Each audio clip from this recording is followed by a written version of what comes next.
Welcome to the ANEW Insight Podcast, empowering and inspiring your journey to optimal health. Hosted by Dr. Supatra Tovar, clinical psychologist, registered dietitian, fitness expert, and author of Deprogram Diet Culture.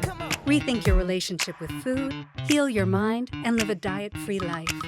I follow my guests' journey to optimal health, providing you with the keys to unlock your own wellness path. Tune in and evolve with us. Welcome back to the ANEW Insight Podcast. We are back for the second half of our interview with Executive Director, Life Coach, and Nonprofit Leader, Dr. JC Montenegro. JC gave us some invaluable insight into his inspiration to help today's youth, and I can't wait to pick his brain some more. Dr. JC, welcome back. Thank you. Thank you so much for having me. Thank you. So, what role do you think mentorship plays in the development of these young people, and how can it be more effectively integrated into their lives? Mentorship. I think when you study to become a coach, the first skill that actually you learn is listening. Mm-hmm. And the second skill that you learn is to ask questions. I think so many times we have this idea of mentor people who will tell you what to do. You know, and I'm going to mentor you. I will tell you what to do. But in reality, as a coach, as someone who accompanies young people, the trick is in asking the right questions to allow them to think and help them to process what is happening to them. Yes. And I think that makes a huge difference, because it's not any longer you develop a relationship where they need you, but actually you develop their skills where they can start asking those questions to themselves and continue walking in their lives. And I think that is what is the best way to be mentored, per se. Absolutely. Listening and asking questions, it's the same thing in therapy. And I think just being mindful of the questions and how they guide, the child to their best answer. It might not be your best answer, but it's their best answer. And so can you give me an example of someone that you've mentored, who wouldn't mind you talking about them, someone that really, impressed you or came from very difficult circumstances and then went on to thrive? I have many young people that I have worked with, and I've been doing this for over 20 years. So I've been blessed to accompany some of them in many ways. And to my mind came three people. One is this young person who came. Mom was Buddhist, dad was a Christian, and he comes to a Catholic school. And it was just interesting because he never kind of like connect, or why not? And through the accompaniment and walking with them and everything, he actually, in a sense, became my right hand in the ministry that I was doing. And it was interesting because that's what I was telling you before. When you empower them, they also come with their own ideas. And how do you deal with those ideas when those ideas are not necessarily your ideas or are not necessarily what you want? So how do you work with that? And then I remember one day after many years, he got upset with me and he wrote a resignation letter saying that he will be moving, and he found another job in a dentist and then in the marketing. But looking after, you have a young person who has his family, who has a stable situation, and you realize that the last 10 years, part of that environment, I was there. Now, and that is what I'm saying. I mean, I don't think I am the person who made this possible. In the same way that I cannot tell one person who was the one who changed my life. It's the whole environment. Yes. And I think that is at the Salesian Family Youth Center and at the Salesian organizations that we have, like the high schools and why not, we create that environment where the young person can feel accompanied not only by one person, by many. Mm-hmm. So there is three types of accompaniments that they call. Understanding accompaniment, the fact of walking with. The first one is the personal, that is one-on-one.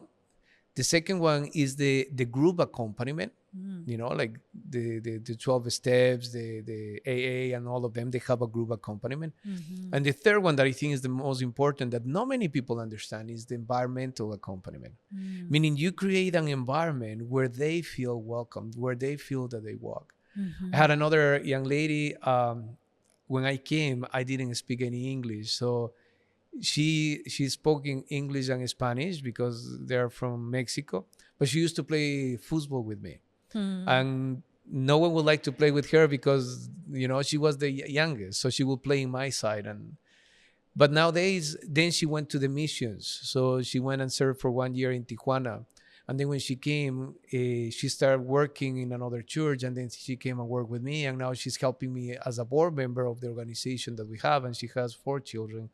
So, for example, those are the moments that you say God has provided to me with this family that is not really my family, blood family, but is the people that I have growing up with.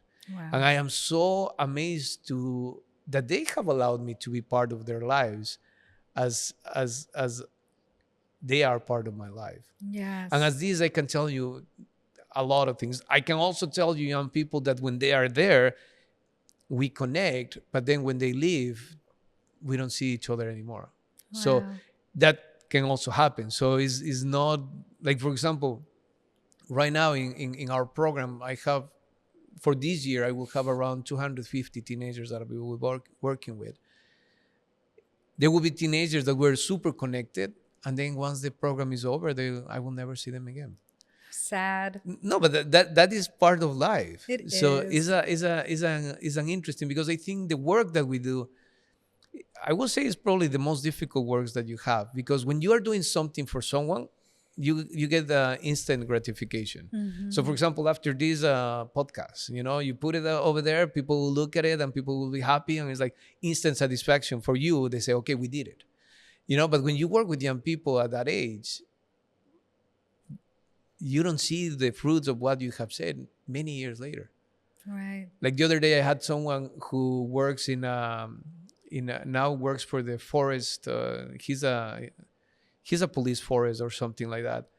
And I haven't seen him for 10 years, or why not? And he approached me and he said, JC. And I said, yes. He turned around and said, dude, thank you.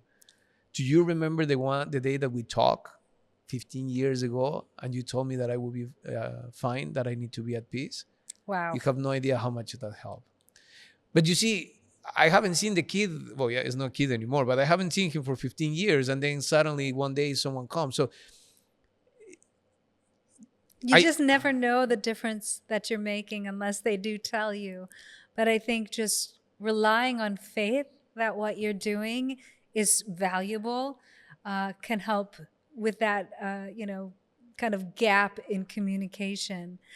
Tell me, going back a little bit to children's mental health, how do you help address their mental health in the work that you do? Speaking like I'm speaking right now, I think no one is out of getting panic attacks. No. I think even adults nowadays are getting panic attacks, and sometimes we don't understand where the panic attacks are coming from.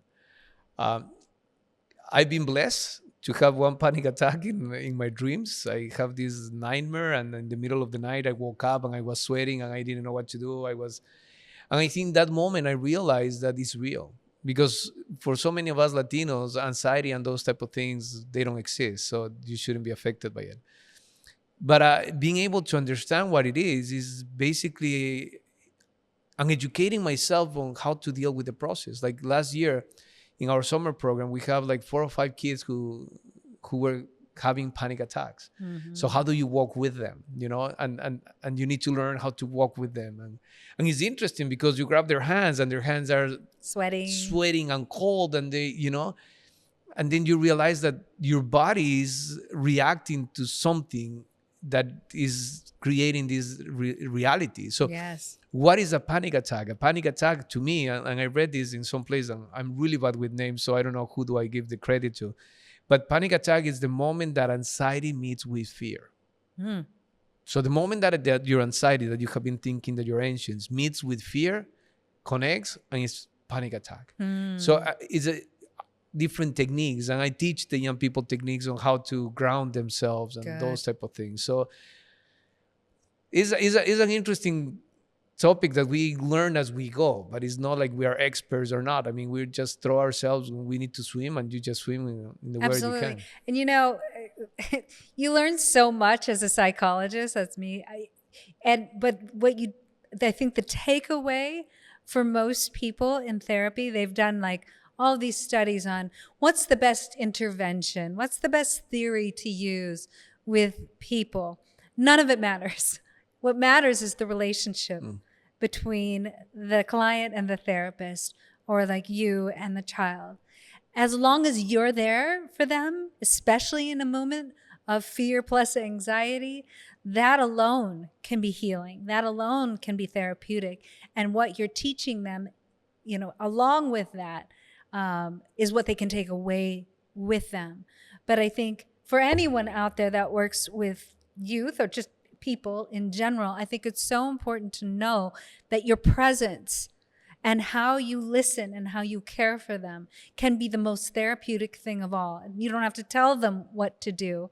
You don't have to show them what to do, although it helps. But just being there is, I think, the most important thing. And that's what I got when I met JC. I met a bunch of kids that he was working with. It was for this Chamber of Commerce panel. And the kids were so enthusiastic and so jazzed and pumped to be at this event. And I could tell that JC's presence alone was a big part of why they were so cohesive, why they were so excited to be at a Chamber of Commerce event. I couldn't believe how excited that they were. So it's you in a lot of ways, I think. But once again, it's not only me. And I think when we do that, we do a disservice. Like, for example, in the team that you saw that day, you know, you have Luis Chacon, you have Cristina Mendoza, you have Miriam Hernandez, you know, you have these people who are walking with them as well. Yes. So it's not like JC is the savior, because there is no such a thing, but it's the fact that we together as organization are with one common goal. Yes. Like, well, that's really what I meant. Yeah. I didn't, you know, but you are a big part of that. But absolutely, the entire organization is amazing. And you can tell that everybody is so deeply invested in helping these kids achieve their dreams and their goals. So you're a big part of that, and you have an amazing team around you. So let's see about partnerships or collaborations that you have found most effective in addressing the needs of disadvantaged youth. Who else do you work with or partner with to help these kids? You know, in my organization, in the Salesian Family Youth Center, we're open to anything. If someone comes one day and say, "Hey, I have $10,000 and we want to do something," we'll make it happen. I mean, and I think that is something that we have developed, these relationships. You know, we work with the community. We work with the organizations that are in the community, in the area, where we basically come together. Like, there is this organization, and I prefer not to say names because then I forget some names and they get upset with me. But we have this organization, when they come and they're like, "Hey, what do you think if we can actually research your parents?" And this organization went and stay outside of the youth center like for almost 6 months, getting just information. And then we learned that one of our kids was not sleeping he was sleeping in the floor because there was no mattress. One of our kids in Los Angeles nowadays, and the kid was sleeping on the floor. So through the organization, we went ahead and bought a mattress for him, so for him to have something to sleep on.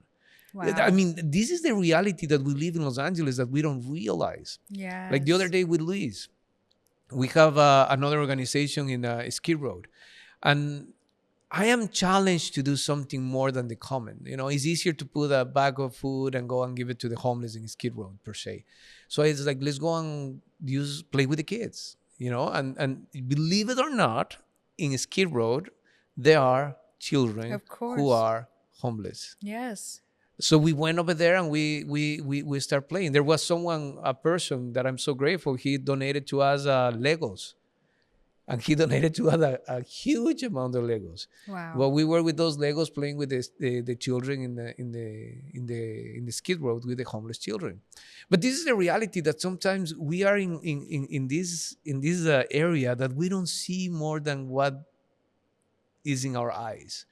But the reality is we live in a society where there is a lot of need, a lot of need.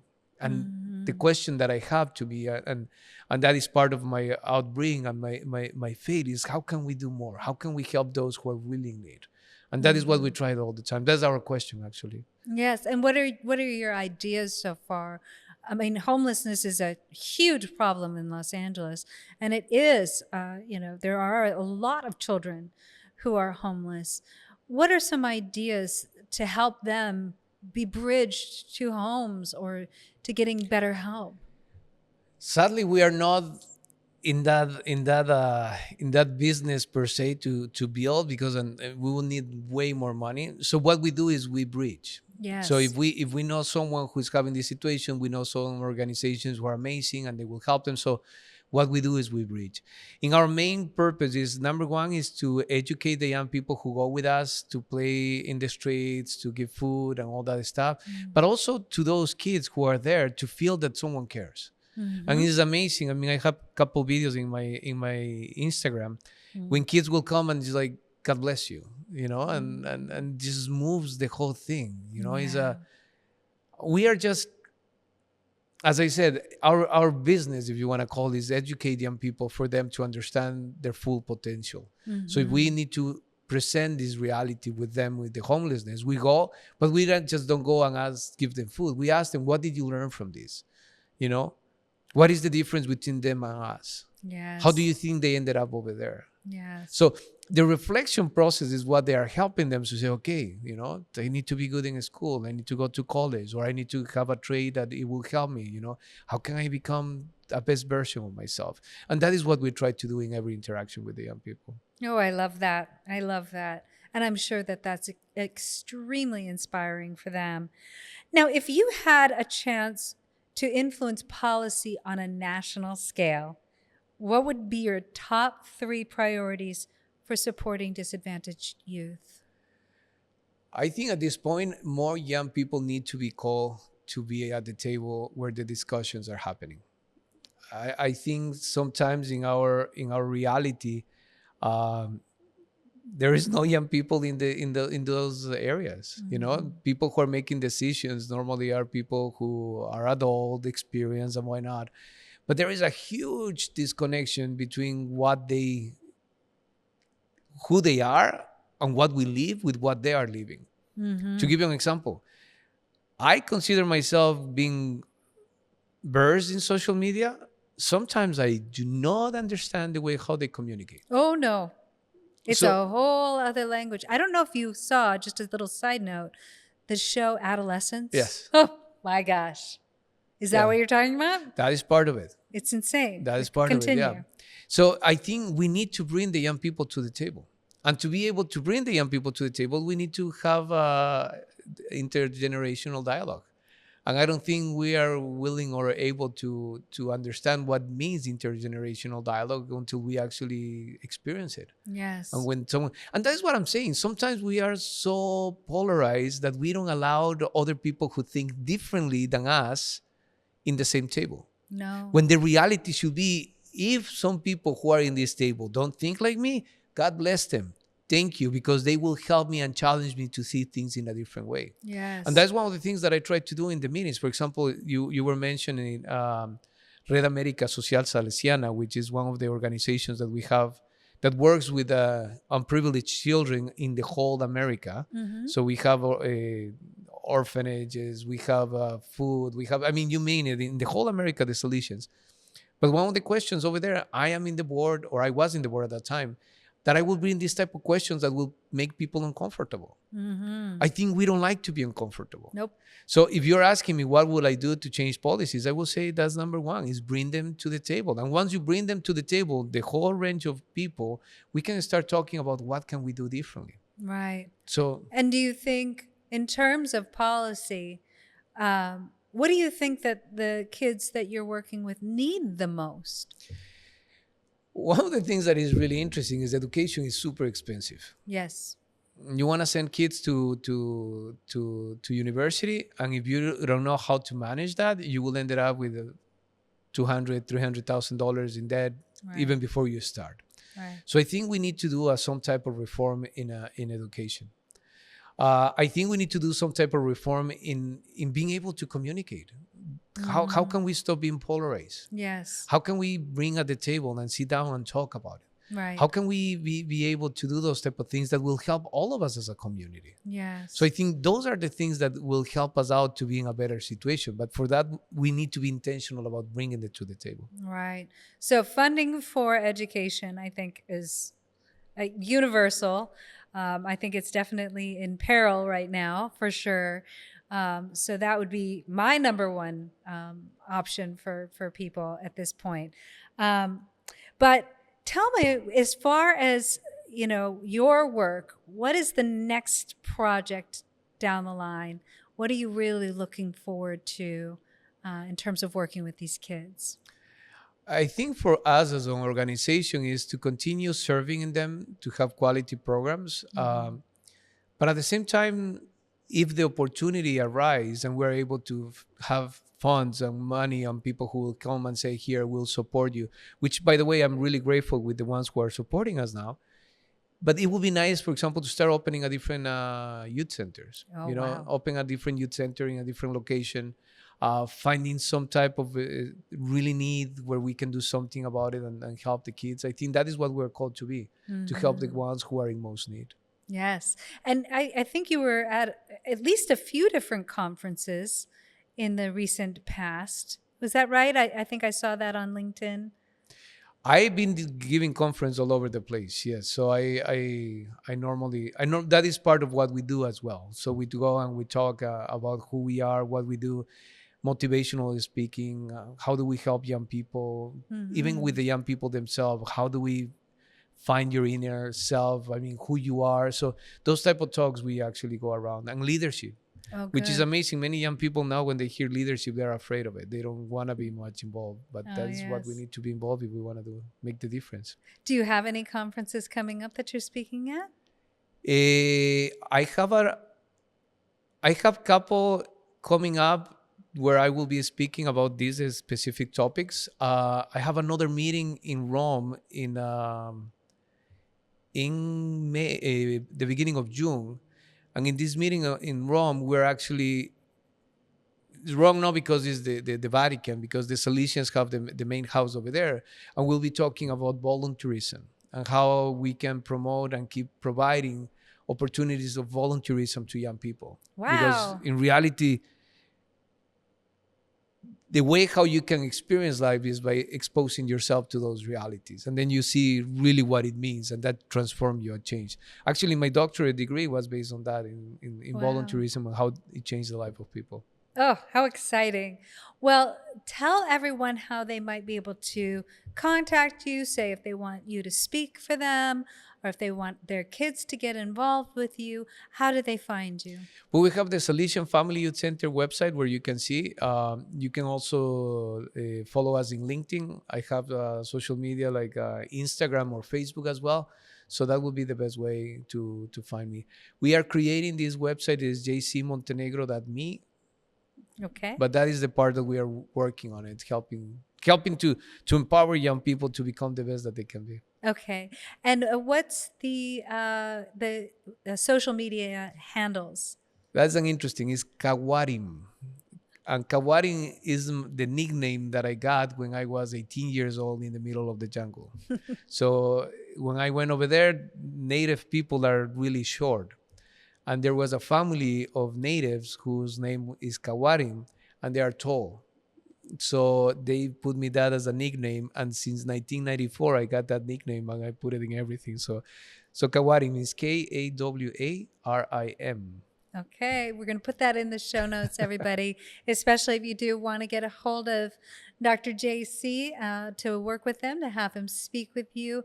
Dr. JC, thank you so much for bringing your enthusiasm, your love for working with kids, your hopes, your dreams, your desires for them I have the same hopes and dreams. I really do think right now it's challenging, but especially if we can all come together and learn how to listen and learn how to speak to each other respectfully, we can navigate through these times much easier, with much less polarization. And I'm so glad you're out there doing this kind of work to help support that. Oh, thank you for the invitation. Thank you for having me here. And I really have a beautiful moment to reflect and think about what we have been doing as well. So that is really good for me as well. So thank you. Okay, thank you so much. And thank you all for tuning into the ANEW Insight Podcast. We are looking forward to our next exciting interview and hope you join us next time. Thanks for tuning into the ANEW Insight Podcast.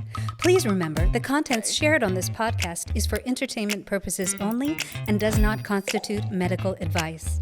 You can find us anywhere podcasts are streaming, on YouTube at my.anew.insight and at anew-insight.com under the ANEW Insight Podcast tab. And follow us on our socials at my.anew.insight on Facebook, Instagram, TikTok, and Threads for more updates. Tune in next time and evolve with us.